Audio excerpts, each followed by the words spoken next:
Podcasters Roundtable, round 105. What else does podcasting need? This is one of those time-sensitive topics. So I feel like we probably have covered this before, but that's okay because this is not a prediction show. It's not what do you think is going to happen in 2018, but as we look forward to 2018, a new year, doesn't matter what year it is, what else do you think podcasting needs? Maybe nothing else. Maybe you're perfectly happy with where podcasting is, but do we need more to grow? Is there something you want, something you need, something you'd like to see? That's kind of what we're kicking around here today. So let's meet the small roundtable for now. Co-host Dave Jackson, welcome back. Ray, thanks for having me here. Dave Jackson from the School of Podcasting.com. It should be fun to kick this idea around for a little bit tonight. Looking forward to it. And first-time roundtabler, long-time listener and viewer. He says he catches this live a lot. He's always in the chat. Josh, welcome. Hi, Ray, Dave. How you going? I'm from bandwidthdeprived.com today, and or jcaldigital.org is my main website. And my main podcast, I've actually just transitioned into a new one. It's called Shannara World, and it's about the Terry Brooks novels and the TV show. So I'm pouring a lot of the experience, much of which I've learned off this show, into that new one. So hopefully it doesn't completely suck. Very cool. Yeah, well, you know, it's just a campfire with friends here, having a conversation. So it can be about anything, and all feedback is valuable. I'm going to kick this off, actually, with, I asked a question on Twitter. I said, what else does podcasting need? And Josh, actually, you answered, and we'll save, well, you can do your own now. We got Rob Greenlee's about to join. Look at this, Eric. Okay, this small roundtable turning into a big one, and let's let them get on. And I'll go with the first response that I got is Charlie, aka Podcast Village on Twitter. He said a greater understanding by folks that they already have a podcast app on their phone. And I replied that, okay, yes, but most people have, actually the majority of people have Android phones. And so they don't necessarily have a podcast app on their phone, or do they? Google Play Music would be. So let's dive into that a little bit. Do we need more? Okay, I'll say we need more from Google in the next year. And Rob Greenlee, welcome to the show. No audio. We'll wait. So we'll wait. Dave, I chatted with you off, not live, and I was asking you, is the Google Play Music app? To me, it's all in the name. That tells you everything we need to know. Google Play Music sucks at podcasts. Does that come with every Android phone? Now, maybe you're not the right person to answer because you said I don't have an Android device. Josh, do you have an Android device by any chance? I've never owned one, but my housemate sells a lot of them at his work, and there is no native app, from what I understand. So Google it's actually called something podcast. Right, and that's the difference. I think that Google Play Music, while it supports podcasts, it's not a standalone podcast app that is made only for podcasts. And the implementation of podcasts in Google Play really sucks. Rob, are you there? Yeah, I'm here. Can you hear me now? Yeah, we got you. So, all right. Rob, can you tell me, so Rob is a real outlier. He uses Windows phones. I don't know if he has an Android device. He probably does because of Spreaker. No, I do have an Android device and I have an iPhone. So okay. I have. Does Google Play Music come on an Android device pre-installed? No, it does not. You have to install it, from what I understand. Yeah. So is that the real? I mean, actually, I should back up. The Google Play Music is an app.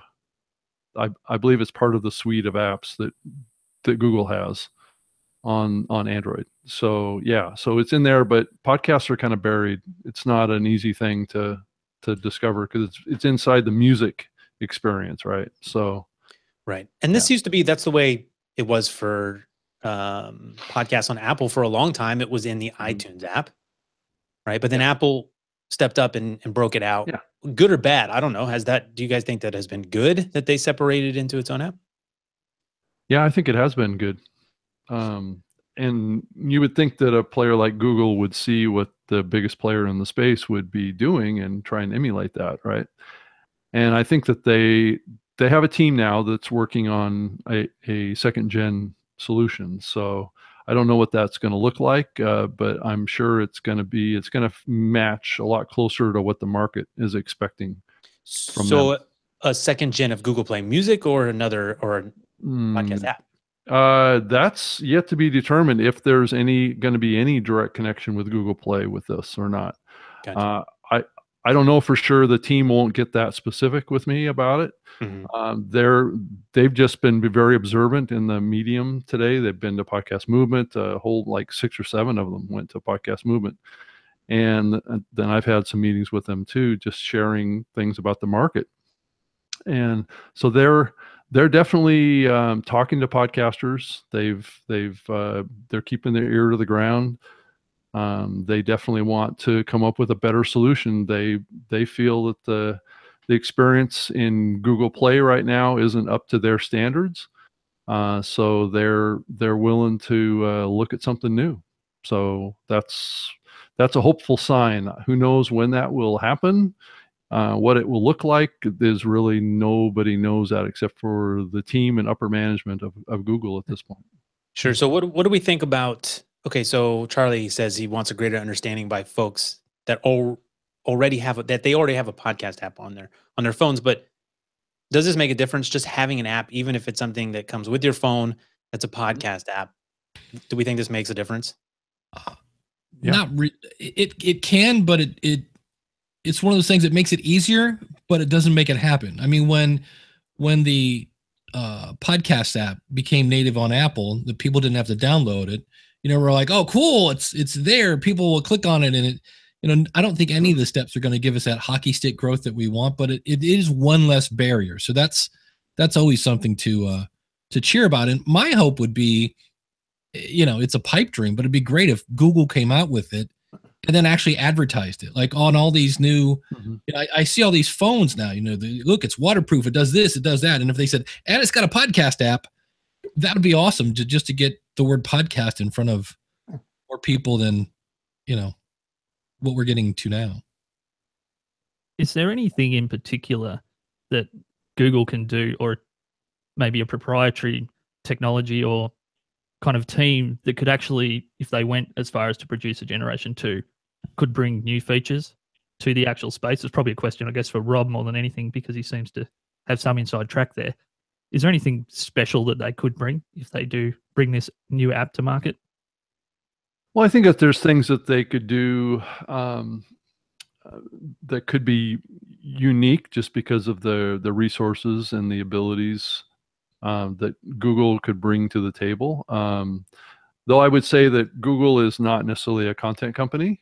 I would say that they're more of a advertising platform. So they don't seem to have any problem with YouTube and blowing up video, right? So, and all for the purpose of ad revenue, because correct, the more people watch their video, the more ads they get in front. It's probably more about the ad model on podcast than it is actually the medium of podcast being primarily audio, right? Because they're not serving up audio ads. So maybe they need to get into audio advertising at the same time. Well, I think that's the lens that Google is going to look at this medium is how can they tap into their core DNA, and that's as an advertising platform. I think that what we've seen over the last couple of years is the advertising and podcasts have kind of accelerated and grown fairly rapidly, and they may see a big opportunity here to come in and do something around that. And so this experience that we're talking about in a new app would probably be a little bit geared more, a little bit towards kind of a better advertising experience is what I would think. So what they would come up with is methodologies or user experiences that would, really kind of make the advertising experience much better on there. So my guess would be that they would come up with some sort of a common kind of user experience that would be totally acceptable by user testing, but then they're going to add this layer of advertising ability. And I also believe that there's other players that are coming into this medium that have a little bit of a expectation that they're going to have a role in the advertising side of this. So this is going to be a big movement. I think that's going to happen over the next couple of years. Is there may be some of these big platforms that are going to want to have podcasts on them, but they want to monetize them to be on those platforms. That could be separate from primary hosting, advertising insertion, those kind of things also. Do we know, has Google Play Music even opened up podcasts past North America? We have some people in the chat room. Scott says, I cannot add a podcast to Google Play app from Australia. Yeah. I mean, I think it's US only right now. Yeah. Yeah, Josh, I can't add my shows from Australia. So yeah. I mean, just a completely drop the ball experience when it came to Google adding it was like, yay, Google's finally going to give podcasts a try again, and it just seems terrible. Yeah, Josh, is Spotify something that's available in Australia? It is. It's been here for a long time, actually. I'm not sure if it came. Yeah, I think it came to Australia very quickly after Sweden or wherever it launched. So that's probably, that's the experience that I've been actually suggesting people on Android go to recently. But there's the truncated show notes, and it is a little bit more digging than if it was an actual app. So, yeah, a lot of these companies, and I faced this when I was working on Zune at Microsoft, where rollout to other countries is a pretty big step. So Google is probably in a similar kind of mental position where the lawyers get involved in it, and there's concern about making that content available, and then being able to staff up the support of each country adds costs. So there is a little bit of hesitation on these bigger platforms of rolling out to other countries. Now, I think Spotify is a little bit of an exception to that. I think their orientation has been a little bit more aggressive in expanding the Spotify platform to other countries. So they are somewhat the exception. Apple has done a terrific job of, I don't know how many countries they're in now, like 155 or some crazy number with podcasts. Which is also why it's Google. So I can't give them much. I can't say, but like, yeah, they've had some difficulties.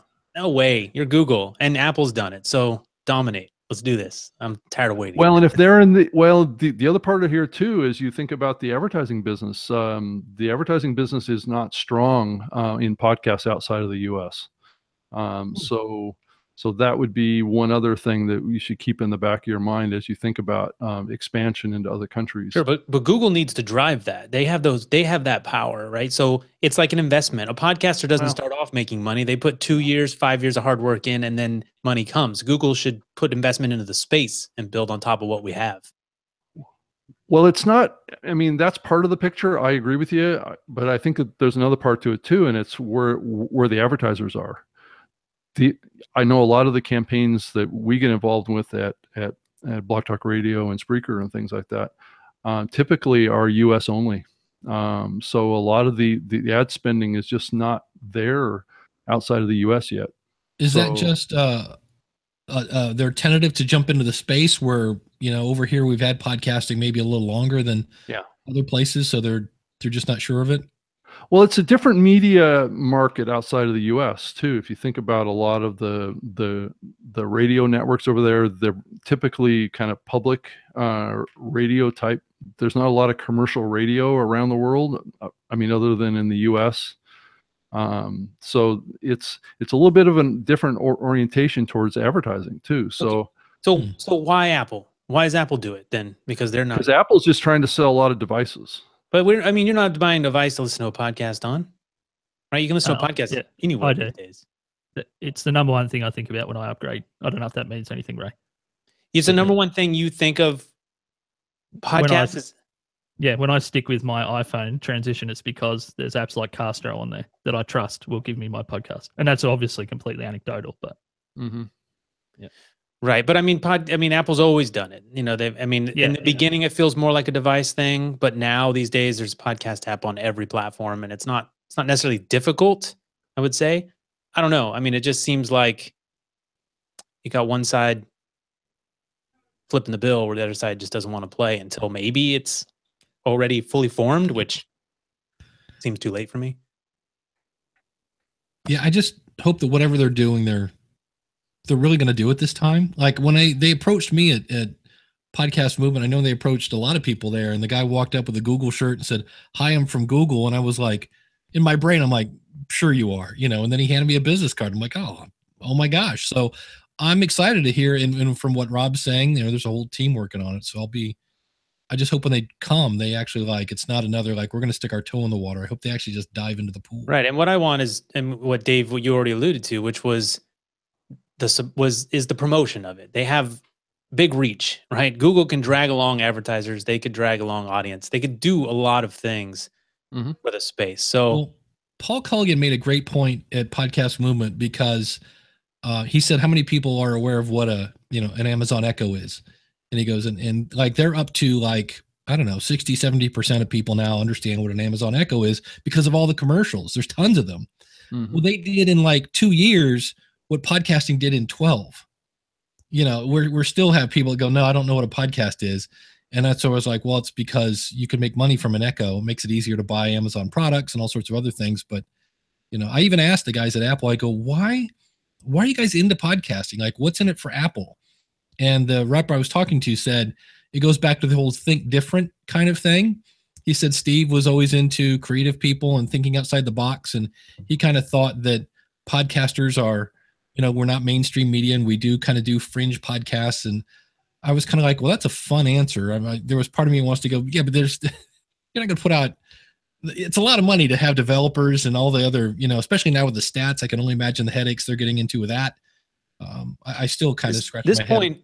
At this point, their lead is so large, it feels like, why would you kind of give it up? Even if they don't know what they want to do with it, they dominate the market. So it'd be kind of weird to just sort of let that ship sail.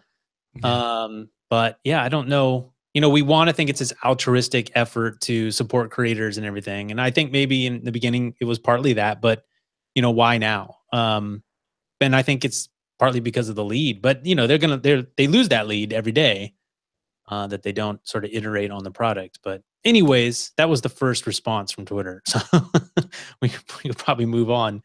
Hilda Labrada Gore, she's been on, a former Roundtabler. She said, more community. She said, podcasters need to keep creating opportunities to meet their audience and give them chances to connect with each other. And immediately I thought about in real life, which is amazing. It's always to take that next step and meet someone in real life, but of course online as well.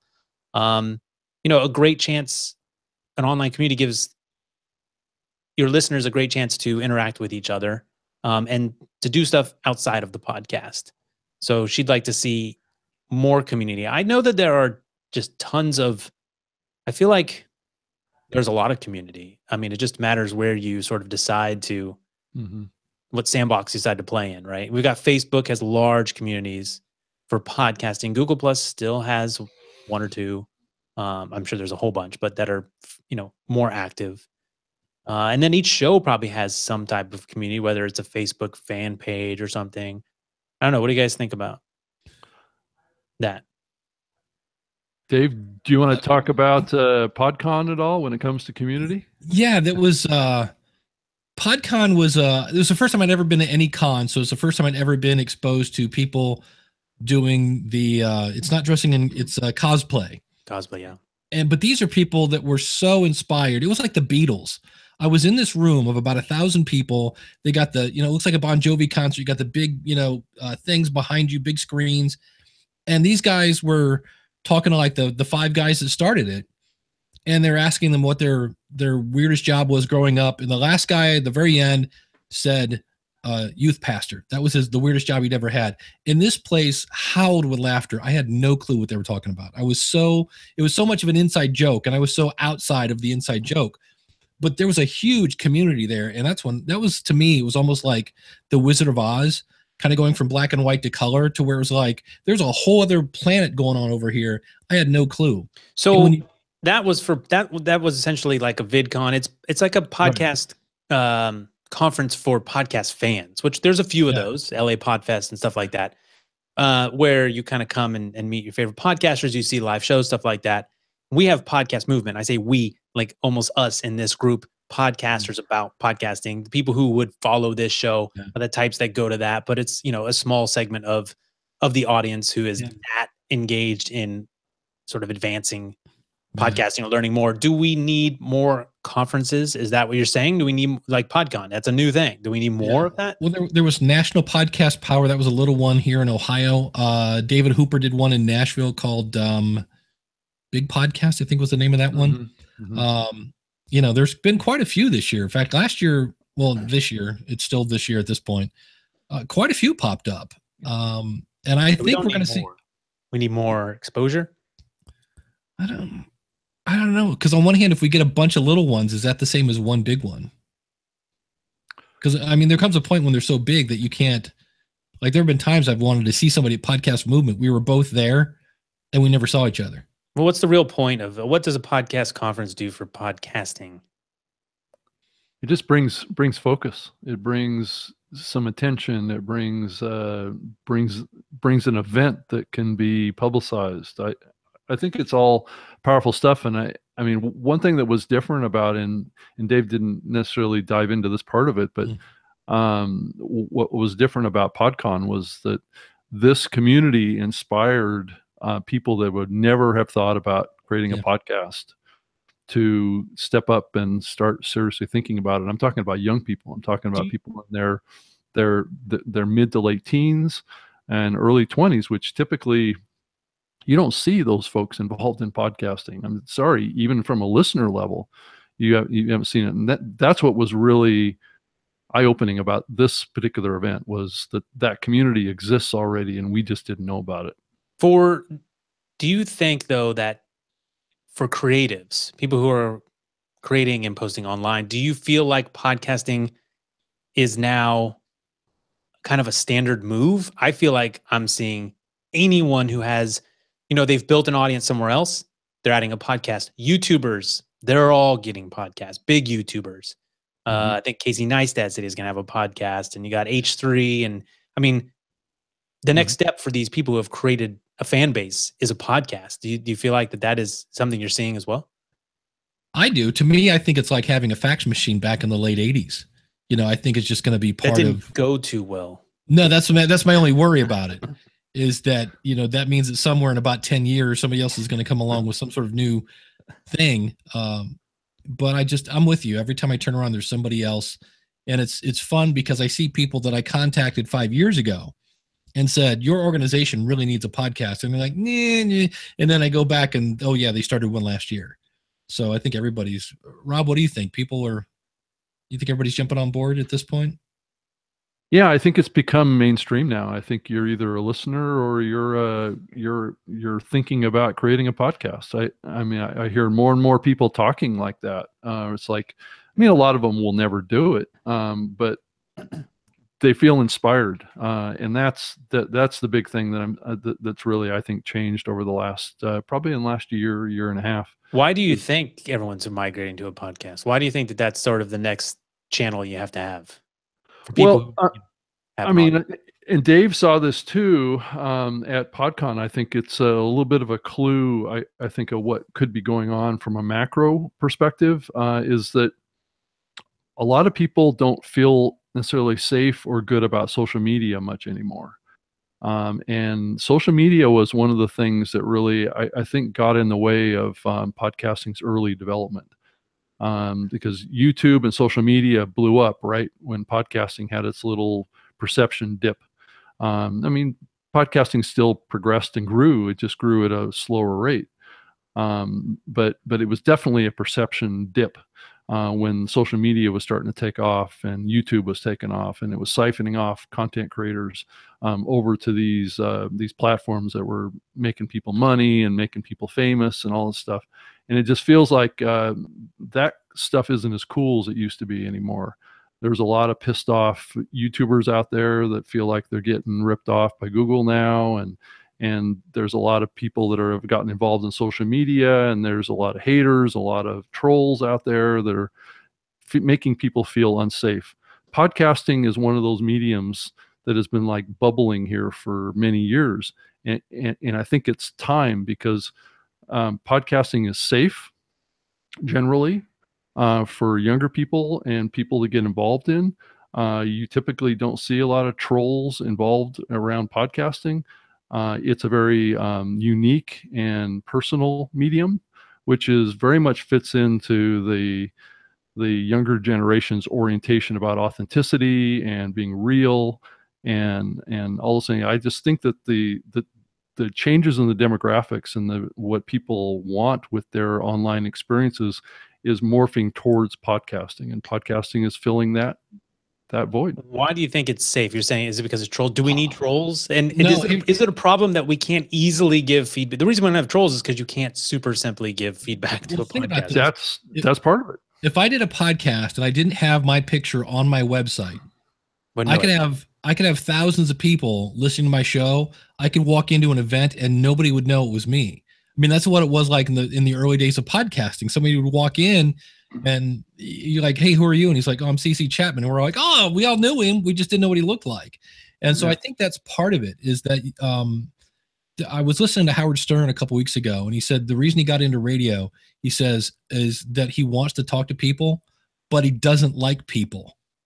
And if you're kind of an introvert, and some of these people at PodCon are kind of a little socially awkward, they have a message to say, they want to help people, they're very passionate, but to talk to somebody maybe one-on-one, they might be a little nervous. So now I can just fire up a microphone. I can affect tons of people without actually having to, be face to face with people. And for some people, that's a huge bonus. The fact that I can affect change without leaving my bedroom. So Chase Nunes in Twitter, he said less. So this is related. He said less podcast pressure. E.g., you don't need to go to a conference to get better. You don't need a $400 microphone or be part of a podcast network to be successful. He's saying we don't need more conferences, right? And I think a lot of people feel excluded, that they can't travel and meet their favorite podcasters or network with the community and feel like that is what's going to grow their show, or further their journey in the podcasting space. So, what do you think is for the no budget podcaster? Well, that's why we're seeing these local events pop up all over the country right now. I miss what do we had one of my favorites, the not PodCons, but what's the original PodCamp. PodCamps, man. PodCamps, those just go away. I guess it's just because it was left up to individuals, and it's just like, well, it's a lot of work. It needs we need like a national organization for PodCamps. Those were so valuable. Those helped my career, for sure. I wouldn't be doing podcasting as a job if there wasn't one PodCamp ever in DC. Well, that's what I love about Josh does another show, Podcaster Survival Guide. And it's all about the fact that you really don't need a high LPR 40. You don't need a DBX 286. No. So. No, you don't need those. I am I'll just take mine out of the shot here. Self-professed gear nut though, so I've got everything under the sun. But that's So okay, explain that. Yeah. And here we are with our SM7Bs. Look at this. Our, we've got about $1,000 of microphones sitting right here on the video. Yeah. So I think Josh says he has it all. Yeah, Josh, he has the most expensive, yet wants to tell you why he doesn't. So I mean, explain that a little bit, Josh, because Chase says you don't need a $400 microphone, and I would agree, but I'm pretty sure I've heard his voice. And he's one of those people that I think is blessed with what I call a nice voice. For me, my microphone has to do a lot of heavy lifting because I speak very quickly, so it needs to pick up the transients. And also I just don't have a very flattering voice. So I spent a fair bit of cash. But everyone thinks that. Everyone thinks about their own voice. And what do you say to the podcaster who says, yeah, me too, Josh, but I don't have the cash. Like my voice sucks. Well, I felt like that for a long time too when I didn't have the cash. So I sacrificed a lot. I just wanted to go back and make one point about what Ray said earlier. Why are people moving to podcasting? I'll just give one example. In Australia at the moment, there's a very famous radio guy. His name's Tony Martin, and he was part of a show called Martin and Malloy, which is probably the biggest FM radio show there's ever been in Australia. And he wrote a TV pilot, and it actually got rejected. So he turned that into a live scripted read at a comedy festival. And now basically it's been post-produced with a voiceover. And there's a mix of the live audience read and also this voiceover stuff. And it's now the most talked about podcast probably of the last 3 or 4 years in our country. So I think it's also the credibility of the space is somewhere where creative people can take an idea that's already maybe isn't ready for TV or not right for TV or for the movies and create it within the audio space and actually not worry about it being seen as a second-rate platform. And I don't know if I'm completely off base there, but no, you're right on track. That's one of the things I miss about the early days of podcasts. There was a guy named, there was a host named Madge Weinstein, was a extremely crude Jewish lesbian. That was, and she would come on and it's like, oh, I can't say this. She had the whole, why, and she's loud and I can't, it's stupid, and she's dropping all sorts of words that would get you banned immediately. If I look back now, I don't know that show could exist today without people picketing outside. And the fun thing was Madge was a dude. That was a whole thing, was a character. And half the fun of Madge Weinstein was the fact that at the time, this is like, again, early 2005, we were all just like, man, would this never be on the radio? There's no way this couldn't be anywhere.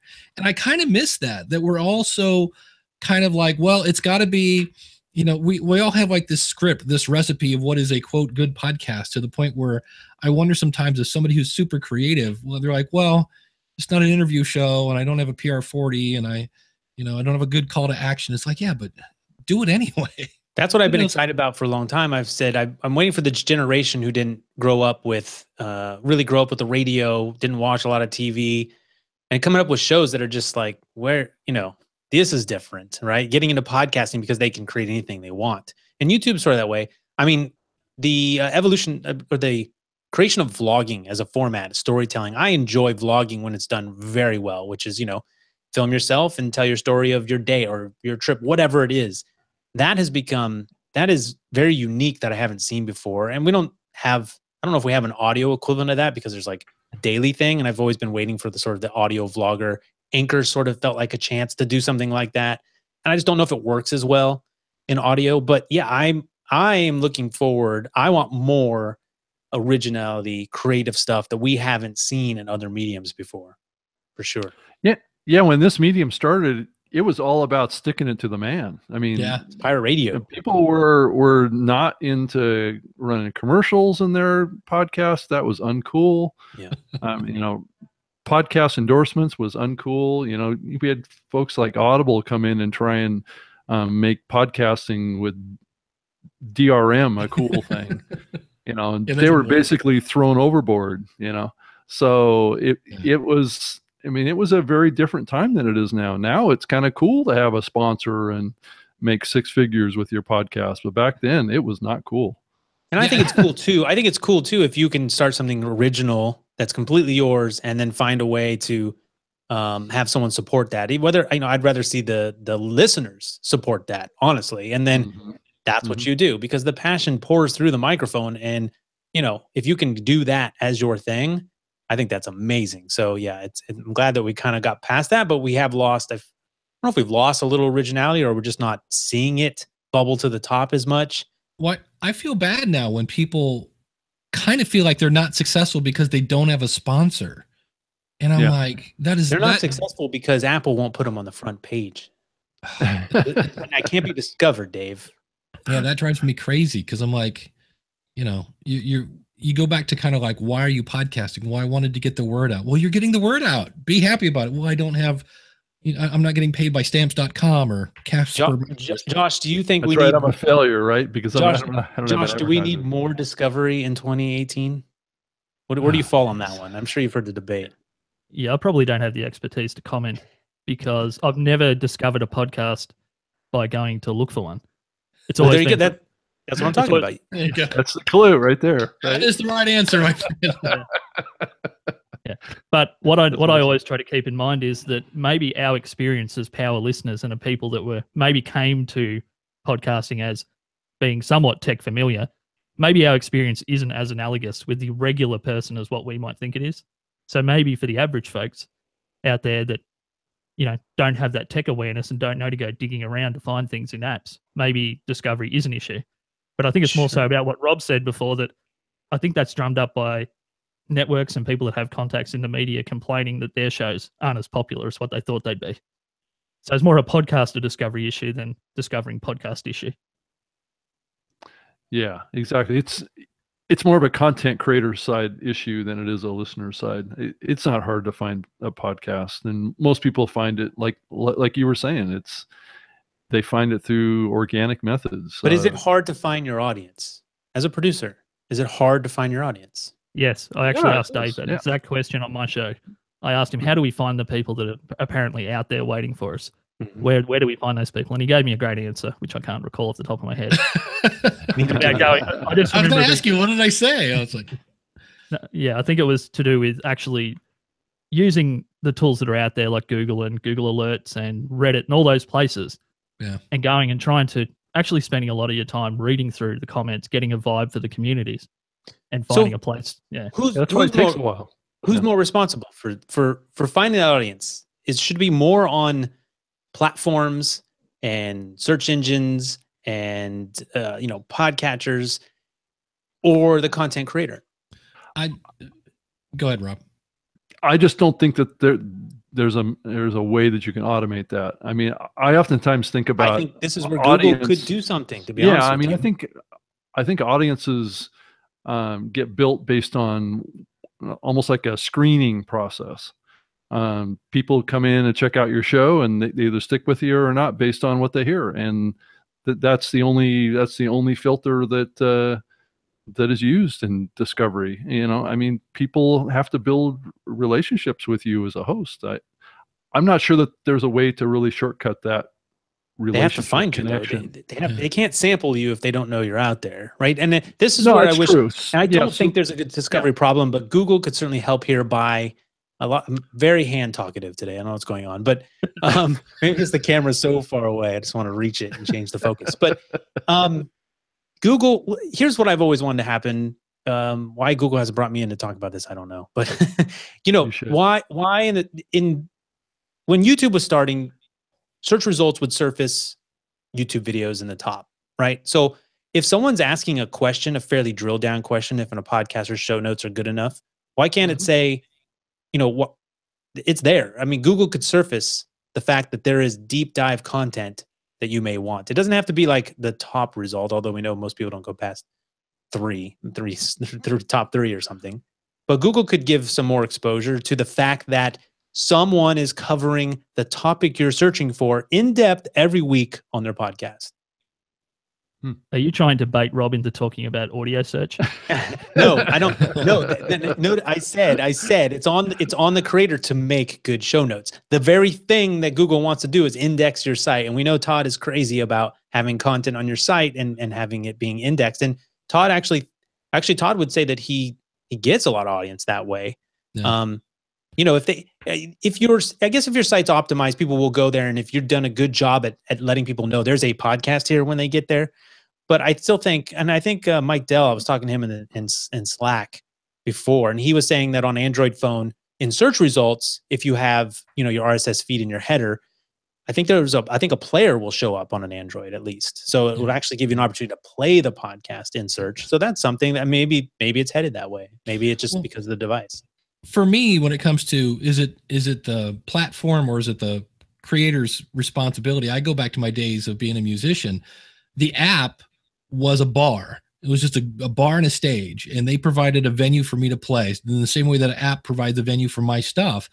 But it was up to my band to make an experience and connect with my audience so that they came back the next time. And more importantly, they brought their friends. How did you get people through the door? Well, we started off with a little group. I remember we used to play this one place that was a restaurant, and they would we started off and they would move 2 tables, and then 7 guys would fit in a spot where there were 2 tables. But I would go in, and this is back before cameras, before phones, and I had a digital camera. And I would go out on break and I would take pictures and I would say, hey, I don't need your real name. I just need a name. What are you guys celebrating tonight? We're like, I don't know. It's Friday. And I'm like, cool. And I would write down their name. But the biggest thing, and then I would take those notes, go home, and I would post it on a front page website. But the cool thing was I knew their name and their face. So the next time they showed up at the gig, because, wow, we already looked differently because we had our own website. And wow, look at me, I'm on the internet. Again, this is before Facebook. But when they would come back, I would then know their name because I had their name and their face, which then connected with the audience, which then were like, wow, this band is like no other band. And they would then go get their friends because their friends wanted to be on the internet. So it's just a matter of connecting with your audience in a way that makes them go, holy cow. And then these guys are wearing shiny satin shirts. That was the other fun thing. So I think it comes down to content and connecting with the audience. This sort of ties into Ryan Ridenauer's comment on this question. He says, podcasters with patience. It takes time and lots of hard work to be a household name in podcasting. So, Dave, are you telling us it takes a lot of time and hard work to build an audience? I know it's not a popular answer, but if you think about it, isn't podcasting really like an entertainment field? Yes. And so how many people, I mean, there are Dr. Ken, who's a famous comedian. He's been in I can't forget the name of the stupid movies in Las Vegas where everybody gets drunk. Anyway, Dr. Ken was a show on CBS. It went for 2 seasons and then it died. And from what I understand, that guy's a really funny comedian, but it's the entertainment business. You have to have the right time. You have to have the right channel, the right times, but there's a whole lot of luck goes into that. And I think sometimes, again, if I go back to this formula, if I just do this, that, and that, I will have podcast success. And I don't think that's true. I think there are things you would definitely have to have, but I also think there's a certain amount of luck involved in being at the right time, in the right place, at the right, and just, I mean, I'm speaking at Social Media Marketing World in a couple months, mainly because I was actually in the right place at the right time. I just happened to be standing there. A guy that does things about membership sites. I listened to his show. He walks up. Well, he knew Michael Stelzner. So Michael Stelzner stopped to talk to this guy, which then led me to talk to Michael Stelzner, and that's just luck. And then Michael Stelzner got to know me, asked me to go speak at Social Media Marketing World. So it's luck, but you have been putting yourself in position to meet people like that for the last 14 years. So yeah, call it luck or call it make your own luck. Showing up again and again, and you do make your own luck. I mean, don't get me wrong. Do I believe that? Yes, you do have to be lucky. I mean, I've done some crazy stuff in this space that is just right time, right place, right person. But how did you get your tour? What's that? You were on tour, man. How did that happen? Yeah, I mean, I am currently the recording engineer for a tiny show called Pod Save America and Love It or Leave It, and an insane experience. And it feels like one of those super cliche things to say that about creating your own luck and to take stuff for free. And I helped someone else create a podcast, and through that, and I actually produced their show for a little while because I saw them plugged into some interesting people, and I wanted to work in a different space I hadn't worked in before. And years later, after that had happened and been done, I guess so-and-so talked to somebody and a recommendation came through. And the phone rang or an email got sent, and one thing led to another, and all of a sudden I'm at the Chicago Theater recording podcast in front of 4,000 screaming people. So creating your own luck, but again, it's one of those things. Keep putting yourself out there, keep putting your position, help a lot of people do a lot with their shows, and really cool stuff. I think any podcaster who's done it long enough has stories. Dave, you have, because of my podcast. People call in and they give you, because of their podcast, this happened. And I think a lot of people who start podcasts, I tell people all the time, you don't know what will happen. And I guarantee you something will happen that'll surprise you. Whether that's having a friend who's in Australia who knows you and you could travel to a different country and stay at their house. I mean, like, crazy stuff happens that you can't anticipate. But again, it's a long, hard process that you have to stick with. Yeah, I don't take touring podcasters on my spare bedroom. Sorry, Ray. It's all right, got a chance. It's okay. Ray, share with us how the Pod Save America podcast grew so fast, because that show kind of came out of nowhere. I call it lightning in a bottle. These are former Obama staffers, speechwriters. They all worked in the White House, so huge credibility, and they're plugged in. Once people like that start a podcast, I think they are given a little bit of exposure. But 2017 here in U.S. politics has been absolutely insane. So you're looking for a lot of people timing and talent, right? Timing, certainly talent, extreme experience, and people. When you have someone who's coming from a space who's been there, whether you're just the best at something, right? Whatever it is you are, people look to you for the answers. And so, this came along, and the liberal, I would say, liberal side doesn't have talk radio the way the conservative side. So there was kind of a gap in the space as well. So they filled a need, and at the right time. And and then on top of that, I don't know. Again, it's lightning in a bottle. It's kind of producing what people want. I don't know if they figured out what people need. I don't think so. They wanted to have a podcast. And it was a show before that show, on a different network, keeping it 1600. So it was a show a long time before that. And then they broke off on their own when they, I think, said, hey, there's a little bit more here. So it wasn't overnight success. They did spin out their own property and other media. So, it may be starting a show, filling a need or a desire that you're not seeing, and then tweaking that once the audience starts to come and they start to tell you, or you start to notice why they are there. So maybe you have to shift a little bit to give them more of what they want. So yeah, it really is. They're the less than 1%. It's a really you don't want to hold yourself to the top of the iTunes charts, because people do that. They see these shows and they say, why didn't I start a podcast and have it do that thing? And you got to realize, that some people bring an audience with them, as opposed to an indie podcaster who might have no audience starting from scratch. And it's not that they brought an audience, but they did bring that credibility and that experience to the medium. Was keeping it 1600 on the Ringer podcast network? Yeah, it was. Because that's Bill Simmons' network, and he's got, well, I know at one point he was probably the most followed person on ESPN. Yes. And so, right. And that is, they were part of they were in a community where they could be found, and that can help, right? If you are somebody who doesn't have, we talked about, how do you find your listeners? Well, you should go to where they already are, perhaps, and get that exposure. Don't reinvent the wheel and try to just stay in your own little corner and build it by yourself. You can, but it doesn't hurt to go out and plug in. If I was going to start a show about horses, you can bet where I'm going to go. I'm going to go to Glenn Horse Radio Network, and I say, hey, can I get a shout out? I mean, one of the shows I work on at work, This Week in Virology, we call it the TWIV bump, because if he mentions you, you get a lot more exposure. And so if you have a related science show in that niche, you want to partner up with those people and get that exposure.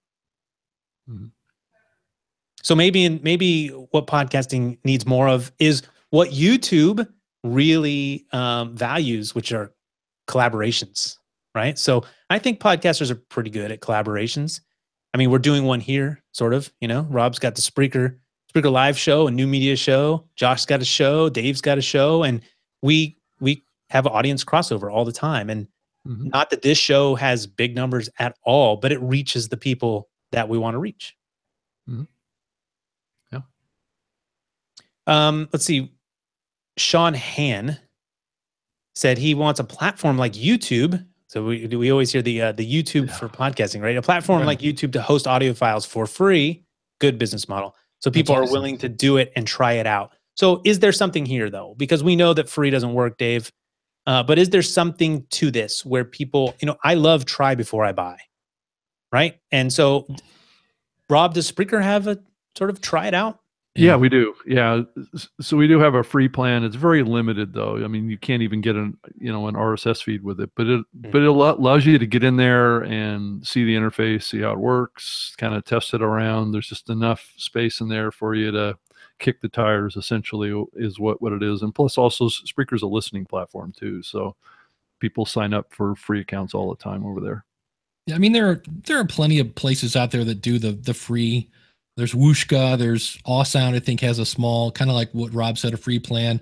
Libsyn has a $5 a month plan. And if $5 is too much of a barrier, then don't start podcasting. I forget what Blueberries is, so. It's the same with us too. I mean, it's $5 a month to get an RSS feed and to be able to publish into all the platforms. So it's not a lot of money, that's for sure. And all the big players, Libsyn and Blueberry, all support that. Yeah. Was it Rob that said, has advertising ever made a show better? Maybe apart from Bill Burr, I think that's not true. So would an ad-supported YouTube model, you'd basically be taking ads for the privilege of being able to host for free, I would assume, and you wouldn't have a lot of choice over those. Is that what we're imagining here would be the model? Or I would imagine if they're going to survive. I mean, we've seen a lot of free platforms just offer free hosting and then just die because they aren't ad model. They're just I don't know what model they are. I guess it's a drug dealer model where, give you a taste and then hopefully you'll buy premium. But Yeah, it's a dying model is what it is. It doesn't work. Yeah, I just heard an interview on Paul Culligan's podcast report. He interviewed the main woman behind Castbox. Is that the name of the app? Yeah, that sounds right. And he was kind of saying, like, why did you do this? Again, it's kind of like starting a podcast media company. I'm like, well, there's about 7 of us already. What's different about yours? And she kind of said, it sounded like she was going for kind of a Spreaker, not Spreaker, Stitcher. Too many S's in this Stitcher, where it's like you have the free stuff and then you have a premium. They were going to have premium content that would make you want to use that thing. And that's also Midroll. Well, Midroll is Stitcher, right? Yeah. Stitcher is owned by Script, which has Midroll, right? So they have kind of that thing where they have bonus content on the Stitcher app. And I don't know. Me personally, I don't have any content over there that I go, oh, I have to pay the whatever it is. So I'm not sure what, if that's a great model or not. But I just want to hear that. I'm like, okay, more power to you to try it, but so it's a spooky model. Yeah, the lack of revenue is really, I think, over the 14 years has really held back the medium from a technology perspective. I've mentioned this quite a bit over the last couple of years, but the investment in technology development has been stifled by the fact that it's difficult to come up with revenue models in this medium that can pay for developers and to pay investment into building technology breakthroughs. So would you say you're talking about revenue for podcast services? Obviously not for the podcaster. I mean, a great example of this is Stitcher. Stitcher started out, they're just a distribution platform, right? They had a very difficult time generating revenue, and they had like over $20+ million in venture capital invested in them to build out the infrastructure. They struggled to come up with a revenue model. So, and ultimately they sold for pennies on the dollar to Scripps and Midroll. And from what I understand, they're applying a revenue model, and that's that premium model that, but that's probably just barely paying the bills, I would think. So it's tough, and that's one of the struggles that I had working on Zune at Microsoft. And I'm sure it's somewhat a struggle for Google and a lot of these other platforms, Spotify, whatever, to justify the continued investment. And we all know, I mean, that the Apple team's always been fairly small. I think it's probably expanded a little bit recently, but it's always been a tiny team. A small team, yeah, it has. Yep. Because it's not making that money. I mean, Spreaker, how does Spreaker tackle that? I mean, you have to pay to use Spreaker for most part, and that we're a relatively small team that's scattered all over the world, and we've over many years we've been able to acquire hosting clients that pay the bills. So it's really as simple as that. It's slogging through the mud. Dave can attest to this as well. I mean, what Lipson does is, it's just a steady grind of getting customers. It's not unlike any other business, really. Yeah, and it's funny because as I look at my inbox, I see I just got an email from AdvertiseCast, and here's a company that's kind of not completely pivoted, but they keep coming out with, here's what we're going to do differently. Because it used to be anybody could be there, and then it was like, oh, okay, we need you to have a certain minimum number of downloads. Because it was originally going to be, we're going to find the small guy ads, and all these places are like, we're going to help you find advertisers. There's only one thing missing out of that equation, and that is advertisers.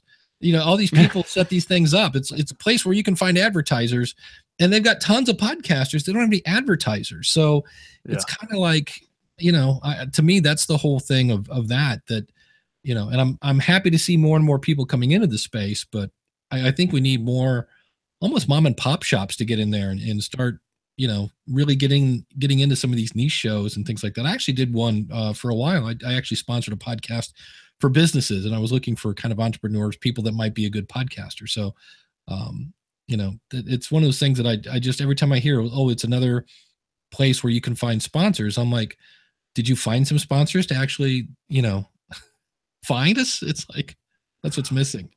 Well, and I also think here over the next year, over the next 2 years, we're going to see more and more podcasts starting to advertise on podcasts. Yeah. I think that's been bubbling around for many years now, actually, that approach. But I think we're going to see it happen a lot more as the top tier podcasters start to, reach significant revenue. It's happened on PodSave. I mean, there was like a history podcast. We had a couple ad reads, so we did. You'd love these ad reads. I threw handheld microphones that are not supposed to be handheld in the back of like the Beacon Theater in New York, and we're sitting in what it amounts to a bathroom space, and but they're getting advertisers hand over fist because of their audience, and so they're different every show. But I heard I was sitting there recording it, and it struck me. I was like, wait, this is a podcast advertising on a podcast. Now it was a history show. I think it was a history show or a trivia show or something. And so it was not a what you would consider a competition, but still it's a type of show that anyone who listens to that podcast might be interested in this one, right? Because it's a little more general to something a lot of people would enjoy. Well, that makes sense. The way that most people find out about podcasts is they hear about them on another podcast. So why not just pay to be, And so we've always done that in terms of, I mean, why not do it organically by having actual content, bring a person on to your, but you can't necessarily always, you don't want to say, hey, I want to be on your podcast, put me on your podcast. Maybe you could say, if you want to be in front of the audience, as opposed to saying, you need to interview me, you could say, I'd like to sponsor your podcast. So, it may be a less intrusive way to say, I want to get in front of your audience. I'll give you money. I don't know that Dave would sponsor the School of Podcasting on the Podcaster Studio. Would I let him? That's how he's going to siphon away your audience, right? That's right. But it's not. But that's the thing. We have over the years, we have no problem promoting each other. So yeah, Dave, give me some money, buddy. It's payday time. Okay, you know what? New rule: you're gonna have to pay to be on the roundtable. It's just that simple. The Australian dollar's not worth much, right? Sorry. You just have to give me more of them. That's all. But Ray, that's not ethical, right? It's not ethical. There's no ethics in podcasting. To pay to be on a guest on a podcast, isn't it? No, I missed the thing I signed, the ethics document I signed when I started a podcast. I can do what I want, Rob. It's a finger to the man. We're pirate radio. I'm doing what I want. Yeah, but many years ago, when I was more involved on the radio side, I had a couple of opportunities to do that same type of a show on the in-flight audio experiences, like on United Airlines and some of these flights, where they have this whole program where you can come in and be a host, and you get paid by guests to come on your show that then are aired in-flight. So I got in touch with them and talked to them about doing it. I was actually a guest on a couple of the shows that were in there, and fortunately I got it for free. But that was the other pitch that they pitched me was, you can get paid like $1,000 an interview to do in-flight conversations with like book authors and corporate CEOs and stuff like that. And I couldn't do it because it just felt wrong. So you had to take a shower when he was done. Yeah, exactly. I just couldn't do it, and I know today there are podcasts out there that are doing exactly that. Mm-hmm. And I'm not sure, what's the ethical line there? I'm not sure. Does podcasting need standardized ethics? We're working towards standardized stats. Now, we ran into this. You guys covered, I think, on New Media Show, where podcasts being pooled, right? Again, 2017 here in the U.S., crazy year, and we've got some extremist groups making podcasts with platforms who have decided we're not going to give you our platform to spread that crap. So, we don't have an ethics. There's no code. There's no, is that up to the individual platform? What do we need to do? I mean, Rob, with that one, I think you dealt with that a bit. Do we need, does podcasting need something that says, you talked about there's no trolls or that it's a safe place, but it's self-regulated safe, right? It's not. It may not always be safe, right? Or it may not be as safe as it is today. I think most of this is governed today by kind of what's called terms of service kind Right. of documents that are associated with the platform. I know Spreaker has one, Libsyn has one, all of the major hosting platforms and distribution platforms have terms of service. So we tend to be governed by those documents. They're legal documents that kind of bind the platform to, an agreed level of kind of compliance with laws and rules that exist in our society and our culture.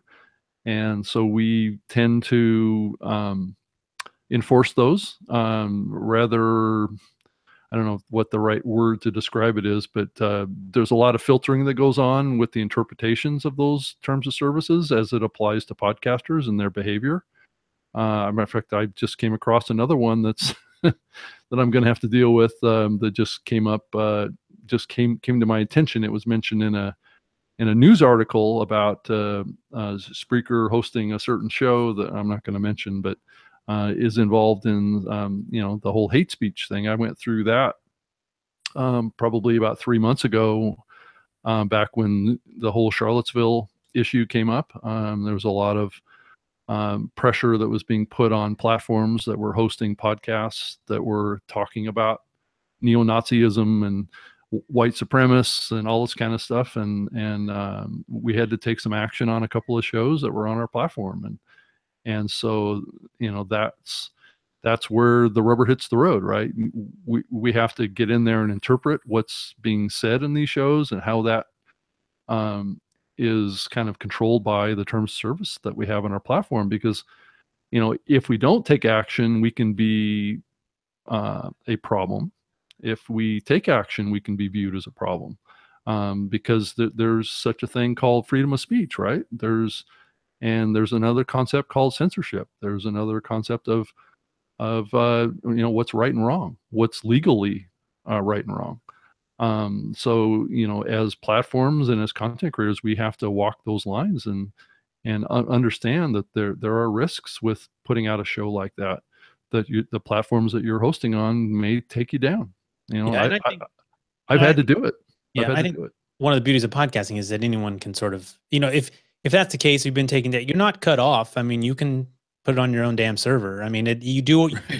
If you're hosting with a third party, it's a third party. It's someone else's platform. There's a terms of service, and there's freedom of speech, but you can't yell fire in a crowded theater, right? So, yes, there's an interest. It's a tough conversation, but as a podcaster, you have options, and it doesn't mean that not being on a certain platform is going to cut you off from the audience. I mean, this goes back to how do you find your audience? Like, I don't know, go to your crazy meeting, like either there, whatever. Like, so you're not, the medium is still open enough to put out content. And I don't think that, if you're putting out content that a platform doesn't agree with, I don't think it's not the end. It's not like being taken off of TV or radio and can't get back on and get in front of your audience.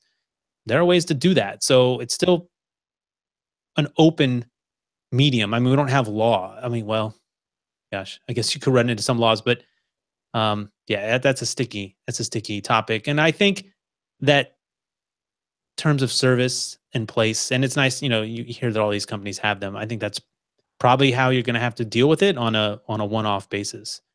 I don't know. Well, and ethics are always those things. It's kind of relevant to, I guess, each person. I mean, I had a guy on my show that I interviewed because I thought it was a kind of a weird tactic that he makes his guests. They have to go rate and review his show. They have to you have to give him a 5-star review to even be considered to be on his show. And then I was talking with a new podcast media host last week, and on the front page it says the #1 podcast, blah blah blah. And I'm like, #1? I'm like, haven't you been out like 2 months? And he goes, yeah, but when people are on our page, we have to convince them. And I'm like, because I like to use these things called facts. And I was like, I don't know that. He's like, okay. So, that's where it's like, well, I wouldn't do that, but I'm not the ethics police. So, at that point, it comes up. It's the end user. You have to be a critical consumer, right? You have to look at those facts that you see and decide for yourself. At some point, we're grown adults, so yeah. So should I add a new category to our terms of service called fake news? or no fake news allowed? I mean, this is really a serious topic. I know Facebook is trying to address this issue right now around content filtering. Yeah, and I think, a lot of that has to do with Facebook. It's a lot about money and paid for, right? Stuff that you're paying for to put in front of people as opposed to just posting it on your Facebook wall. Because a lot of people in my family Facebook feed would get banned for all kinds of stuff. Now, all our Facebook feeds would go down. It would actually be nice. Maybe I go back to Facebook. Yeah, let's let's work on that. But no, yeah, good luck filtering for that kind of stuff. It's tough because once you start choosing, it becomes very difficult to say what is and what isn't. It's a very slippery slope. Yeah, I mean, but honestly, with that comes this stark reality that we're coming into a time when what is the truth anymore?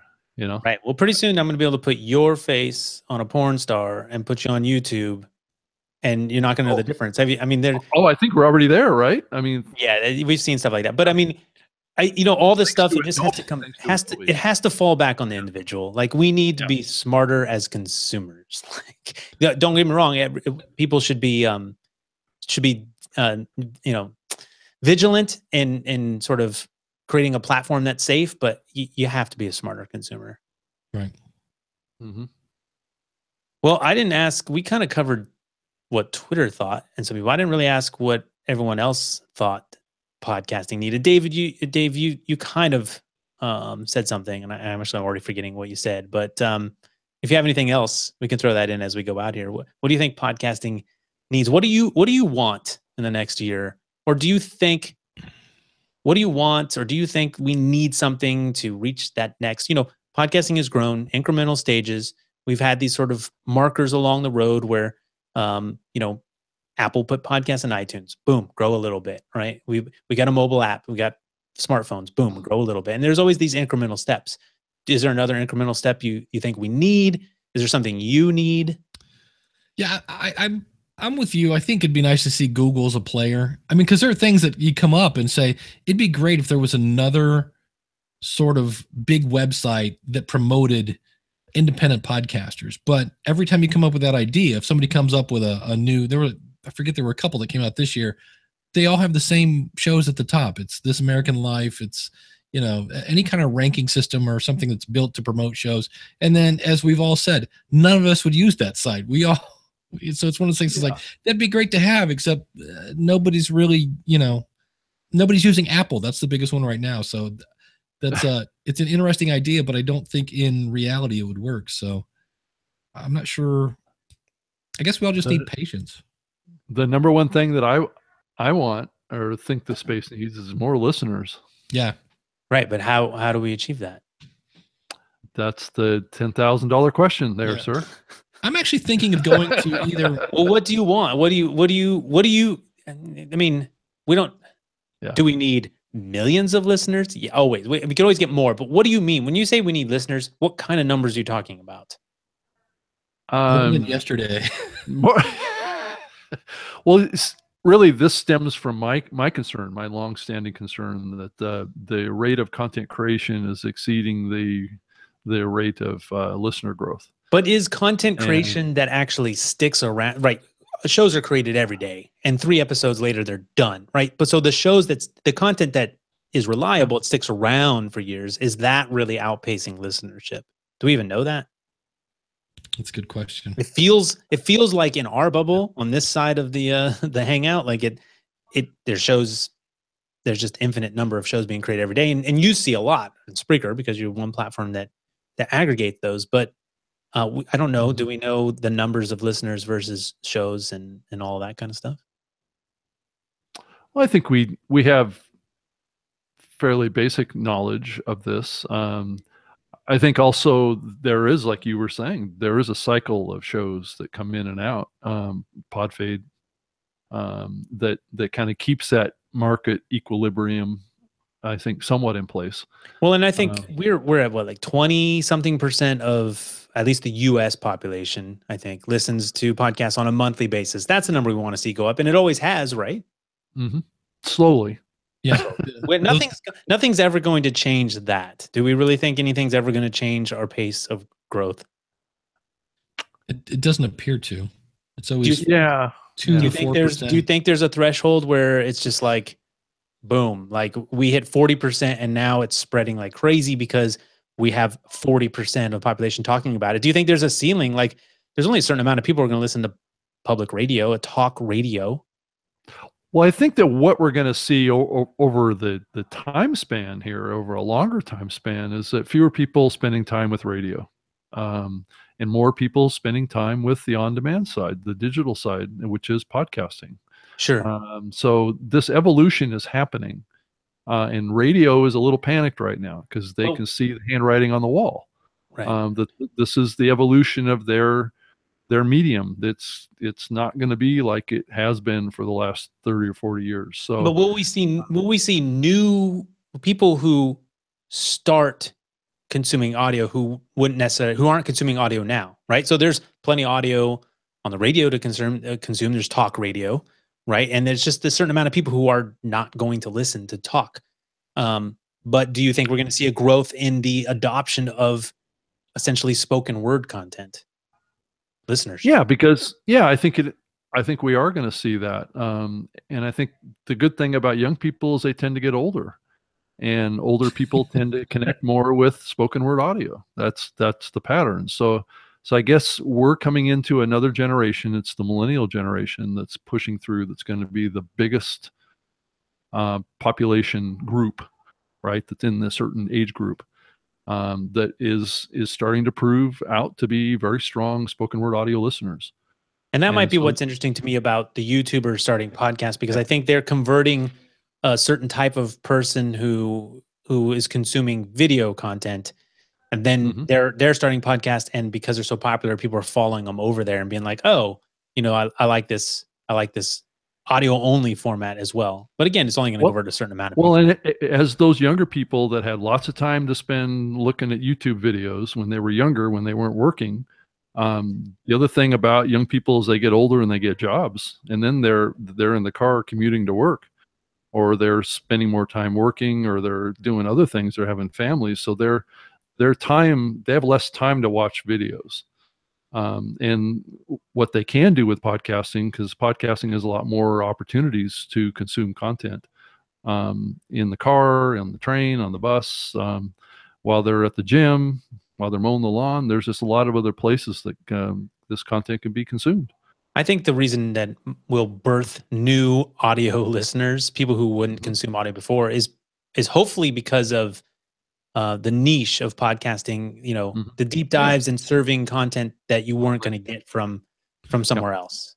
And clearly that content has to be there to get them to experience podcasts while they're doing all those other things. So we need still more, have to have that. Yeah. We need more diversity and still more gender equilibrium. We need that stuff to happen, because we need to bring. So that's just it, isn't it? We have a certain audience, but we need more minorities. We need more of everything. Which means we need content that speaks to every person. Everyone, right? Yep. And Robin mentioned how it was so good. It left my mind. But basically, how radio was afraid. And this week, I went out the other night without my phone. I actually had to listen to radio in the car, and I thought it was interesting because I heard a commercial on radio promoting radio. How AM FM radio reaches more people than TV, and yada yada yada. And then I get home and I turn on the TV, and there's Spectrum going, "Hey, millennials are leaving and watching videos and things like that. And with some company that we can help you reach your target audience if you're used to advertising on TV." So it's kind of a weird, like, everybody's trying to grab those advertising dollars because they're leaving. They're not leaving. They're just going to different places. So everybody's trying to promote how we're still the best ones here. And I'm like, for now, but hang on. Is radio actually in trouble though? I mean, like, are they going to transfer? Is radio going to make the jump over for the podcast or digital, or do we really think it's going to? Not in Australia. The honest to God answer to that is that a percentage of them will. Sure, and that's anything, right? I mean, that's any space. But not Josh. Not all though. Well, Josh still has good radio. Yeah, I mean, obviously it's probably seen some decline, but the radio here, particularly the commercial stations and more so the ABC, which is probably our version of the CBC or the BBC, have been very active in promoting podcasts. The downloads are fast, the artwork's great. They have consistency of release. And more so the commercial stations, they talk about openly during their programs, their podcasts on a regular basis. So they're not trying to hide it in the corner and protect the mothership quite so much. So it might be on a decline, but they're kind of moving their own audience into the podcast if they don't want to stay with broadcast. So, yeah.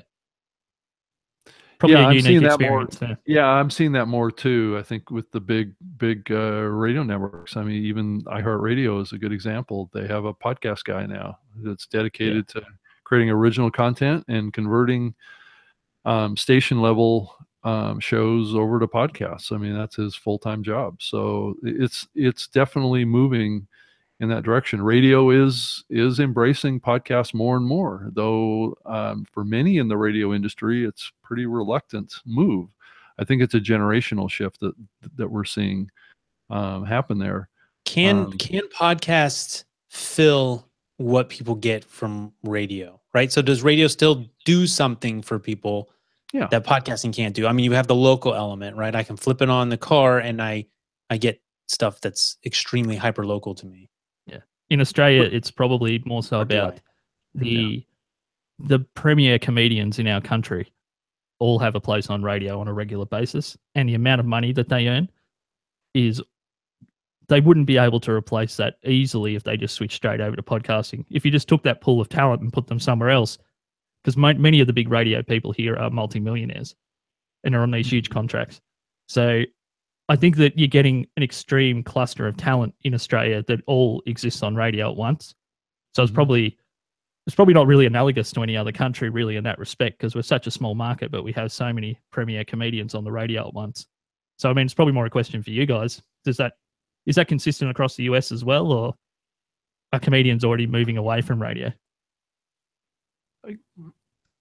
It's safe to say comedians have already moved away from radio. Yeah, I don't even get comedians. I wouldn't know where to get a comedian on a radio. I mean, you've got the shock jock who tries to be a comedian, and it's absolutely horrible, right? So, but there are no comedians. There's not. I mean, that's what we've seen. That was one of the waves. We've had several waves of genres in podcasting, and the comedian wave was the last few years, right? Like 6 years ago. It was that long. Goes fast. Yeah.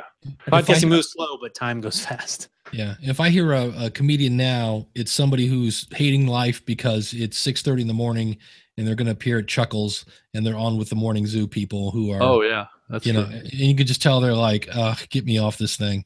I mean, my favorite was Mark Maron was in town, and the Morning Zoo did a thing where they had their host and their crew drink milk until they threw up. They threw up into a container, and then they rigged a leaf blower to where you could pour the milk into the leaf blower and it would blow it back into their face. And so they're doing this stunt. Now think about how visual that is, and it's radio. I know, I was just gonna say. Yeah. And they dump the stuff in it, and instead of it blowing into the person's face, it blows out the top of the leaf blower and goes all over the ceiling. So they're coating their ceiling of their studio with barf.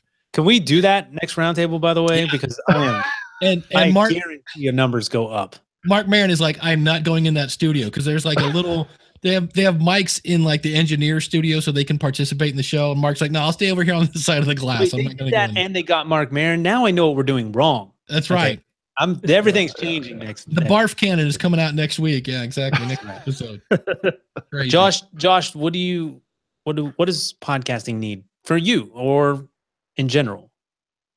What do you think? Well, for me personally, I've had this idea of trying to work with my local media, and when I travel away to these pop culture conventions, because my shows are kind of nerdy, and trying to be the contact on the ground for those people. So trying to call in and get a spot on the morning radio shows around where I live, and trying to get articles back into the paper about trying to be the reporter from our version of Comic-Con and a festival called Supernova. And that's just going to take a little bit of intestinal fortitude on my behalf to actually reach out and make those contacts. So it's interesting, though, that you're trying to sort of use it as a vehicle to get back into what we would call traditional media. I'm not. Right. No, I'm also trying to leverage the audience that they still have there. That maybe, particularly like with say radio, that there's got to be a group of people there that they're exposed to it, but they don't really want to be listening to it. People in public places or on the bus or at work in the morning, that sort of stuff, where maybe they're hopefully going to hear someone that's a little bit more like them calling in. I have a question for you, since you're in another country. Is there a lot of uptake of the popular shows in the US where you're at in Australia? Like, is it Australia's top charts are almost all different than what would the US top charts would be? You might not even know, but all of the top shows you hear about us go on about all the time. Is it also big over there? All of the big comedy shows and society and culture shows are all massive here. But we've also got the ABC, which is a world class. I'm not sure if you guys have ever heard one of their shows, but I'm just saying, are there big are American podcasts the ones that typically hit the top 10 of iTunes? Are those big in Australia? Outside of the ABC, they're the biggest still. But the biggest shows here are shows like The Dollop, which have an American connection and an Australian connection, because those guys from The Dollop are best friends with one of our most famous comedians, and he gave them a launch into Australia. I mean, they just sold out tours here. Yeah, and all this crazy stuff. The only reason I know about that show is because someone on Love It mentioned it, and they're touring right behind us. There was The Dollop was coming in to the theater, to a sold out 3,000 person theater. So American shows that are Australia friendly, things like Hardcore History, because we're talking about wars that Australia was also part of. They're all massive. So the reason I'm asking is I'm thinking, does podcasting need more crossover? Right? Do we need to be able to reach beyond our literal borders? Is there something there? Do we see, do shows transcend country? Do we have shows that, are we talking about, I don't know. What do you guys think? I mean, Rob, do you see shows that are successful globally? Yeah. So the typical formula that you see with this is many shows. I mean, if you look at, let me back up and just look at Apple. Apple includes all the English speaking podcasts into all of the English speaking countries around the world. And then they add in the local podcasts, the country-specific podcasts, like all of the shows that are from the ABC radio network down in Australia are included in the Australian catalog, right? Mm-hmm. But all of the English stuff from the US is also included in their catalog too. So that's a pattern that you see across the world with podcasts. So it's a common language orientation more. Do we get that here in the US? Am I going to get top ABC shows? Yes. In Australian, am I going to get that in the US? But do they pop up to the charts? Like, you know what I mean? Are they up Probably there? not. No. So what you see on the flip side of this is that oftentimes the top shows in like Australia or in the UK or Canada or whatever, there's a sprinkling of local shows that are in that top list, right? So but it's a lot of the shows that are popular are like what has been said here are from the US, but there's a sprinkling of local programs that are popular there. If you look at it from a content creation and listening side, just generally in these countries, the vast majority of the listening is happening to US content. And so the local content that's coming out of those countries, if it's in a local language, if it's in so if we're talking about Germany, oftentimes a lot of Germans will speak English. So they'll listen to English speaking podcasts because it's a second language to them. But the content that's created in Germany is typically in German, and it's typically only created and listened to within Germany or from people that maybe are accessing that German catalog that speak German. You see any podcasts that sort of transfer their show over to other languages? Do we need? Everyone's always talking about transcripts. Do we need? Yeah, I think you're talking about a show that is maybe available German, Spanish, and English, right? Mm-hmm. Those are rare. Yeah. It's being done. I do know that some shows out of China will do a version in Chinese and a version in English. So there is a certain amount of that goes on. But if you think about it, most of the people that create content in these other countries, that local language, the German or the Chinese, is their native tongue. So they're going to be more likely to create a podcast that's in that native tongue. And that's what I'm thinking. I'm curious, like podcast, it's so host driven, right? So, but you've got what is it, the show that's big here? We have so many shows. You watch House of Cards, people say, "Oh, did you see the British version?" We rip off a lot of British shows, right? And that not a different language, but we rip off different country shows where people have never seen it before, and we take the same storylines. But I'm wondering, could you take a popular show in the U.S. and team up with a person in another country who speaks another language who is also charismatic, and could they carry that mantle or that brand in and grow? I mean, at that point, well, I know. I mean, if you found a great show, but you want to bring it to another country, team up with someone else in that country who's like you or has a personality. And I'm trying to think, maybe that's an interview show with a comedian or something, team up with a really great comedian in that country. And instead of sort of creating something from scratch, kind of go with what works. I don't know. I'm just trying to think of, I always talk about how podcasting is amazing because it's a global medium, but is it really global? I mean, do we transfer over from country to country, or is it everyone sort of off in their own little corner doing their own thing? I think it does tend to be a little bit one directional at this point. It's the English content is the one that's being consumed the most on the global basis. And it's just because, it's just other countries are just slower. There's probably, what's the next biggest country in podcasting? I mean, like consumption wise, the amount of people consuming podcasts in another country. It'd be Brazil, wouldn't it, or China? Just based Rob's on probably the best. Number, bit in population. Well, it depends on the show. I've seen it where it can be Canada and Australia can be number 2. I've seen the UK pop up as the number 2 listening destination or listening source. But you're right. I mean, if you look at the kind of overall market itself, the global market itself, those huge population centers, India, China, are growing. In Brazil, there's a huge burst of podcast creation and consumption going on down in South America right now. Yeah, we talk about how we want cheaper hosting or better price gear or whatever, but podcasting is probably the cheapest form of media to get involved in, right? So you would think in any country there's a lot of opportunity to get into podcasting and spread a message, whatever that is. I don't know. We just need more. We need podcast ambassadors to get in there. That's it. And it's also the cheapest to consume. That's what I mean. It's cheap as a whole in general. Yeah, it's cheap to make, and it's cheap I know to consume.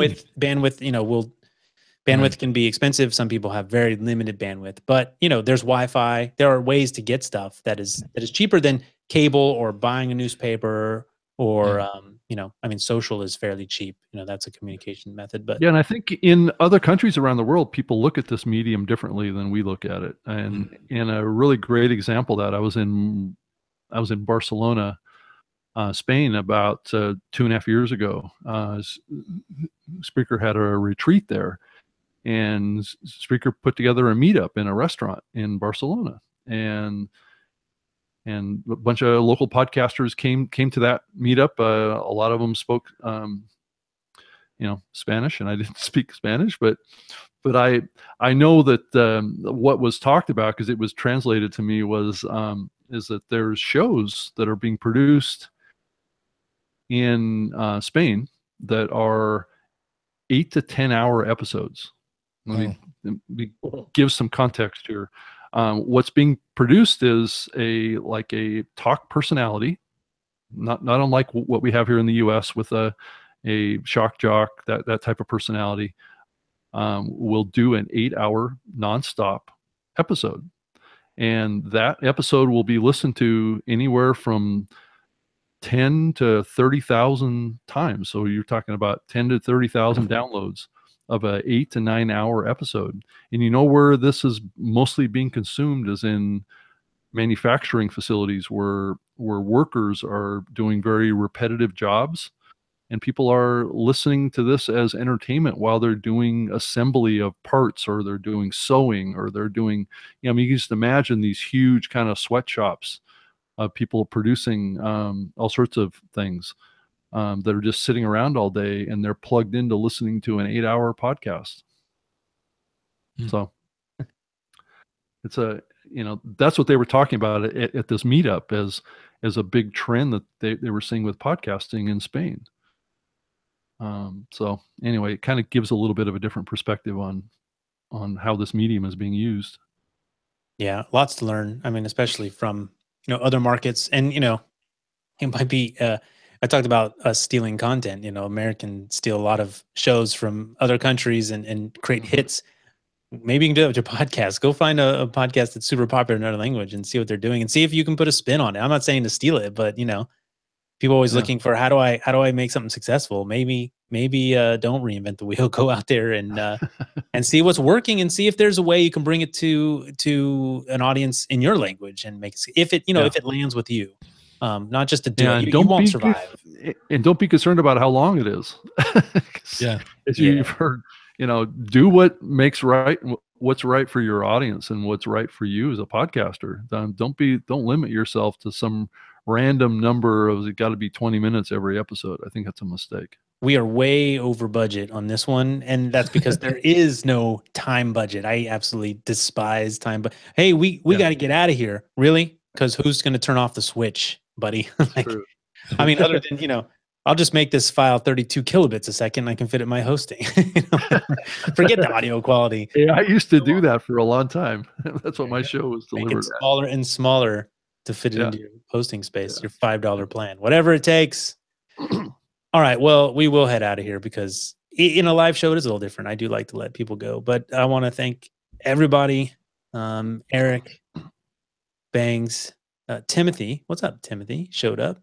Scott, Chris. A lot of people hanging out for a long time in the chat. It's a lot of good stuff there. So the chat's always below the live video at podcastersroundtable.com/live. But where you want to go, if you're still listening to this, you are the type that would go to podcastersroundtable.com/guest, sign up, and we can bring you onto a round. And we'll get Josh back when he has moving images here. But most people will listen to the audio only. Someone asked me today something about, is it worth doing, I think, the YouTube or something like that. And I said, I only do it this way because it makes it easy to connect with everybody. And he was asking about, because this comes out way before the audio comes out. And, is there any benefit or does it hurt the show to come out early? And this is for the super fan. Like anyone who's watching this, you can have it early if you're here participating and watching live. That's a bonus. But most people will never see or hear this portion. So it doesn't really affect the audio podcast at all. People come here as sort of a bonus when they can. So yeah, I mean, do what you can,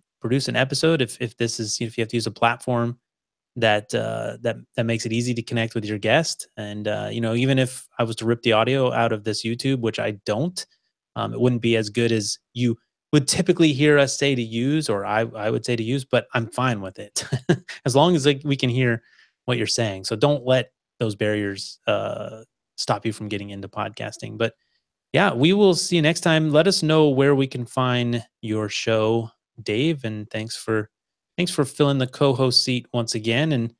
And we'll Daniel is not here today, but hopefully we'll have him back soon when he's back from his hiatus. Yeah, I'm Dave Jackson. You can find me at schoolofpodcasting.com. Always professional. Thanks, Dave. Josh, thanks for your first roundtable. Appreciate you all the way from Australia. Wait, what time is it there? What day is it there? It's not even. It's Saturday at 1:10 in the afternoon. Literally talking to the future. I love it. So for once, I can actually speak on a podcast. Normally, it's really, really early in the morning or really late at night when my voice is completely shot. Yeah, last couple of weeks we've been on a Friday, so trying to mix it up. But yeah, thanks again. Where can we find? What show would you like us to find? I guess. I guess the news show. It's called Shannara World. ShannaraWorld.com, and that show's essentially about the Terry Brooks books and the Shannara Chronicles television show. Cool. And I will link that up. If you can't spell it, because I couldn't spell it, we will link it up on podcastaroundtable.com/105. Excellent. And thank you. It's a real honor to be on here with you guys. Obviously, I'm the idiot in the corner here a little bit, but yeah, it's been really a pleasure. So no way, man. This show's all about everyone's experience is as valuable as the others. That's it. That's what we're doing. Give that voice to every podcaster. That's why I love this show. I have much more fun doing this than my own solo show for sure. It's probably the reason why the solo show never comes out. All right, Rob Greenlee. Rob, thanks. Yeah, I can be, you know. I can be heard in my podcast. I do the New Media Show with Todd Cochran from Blueberry at newmediashow.com, and I do a weekly show for Spreaker called Spreaker Live Show at spreakerliveshow.com. And if you want to reach me via email, it's just rob@spreaker.com. If you have any kind of question or comment about podcasting, feel free to reach out. Yeah, for sure. And I recommend the New Media Show. It's one of my favorites that I usually listen to, even if I am screaming at my iPhone a lot of times saying, no, because, you know, I like that you guys give your opinions and I have my own. So yeah, a show that makes you respond is probably a good show. It's probably why I come back. But if you enjoy this show about the podcasting space, New Media Show, it's called New Media Show, but they deal pretty much with podcasting. It's its primary form. And we dip our foot into other things like YouTube, and they do that as well. So definitely check out all those shows. Thanks again for joining us. We'll see you on 106. Wave goodbye. Try not to punch the mic on the way out. That would help. I'm not going to edit that out. Bye.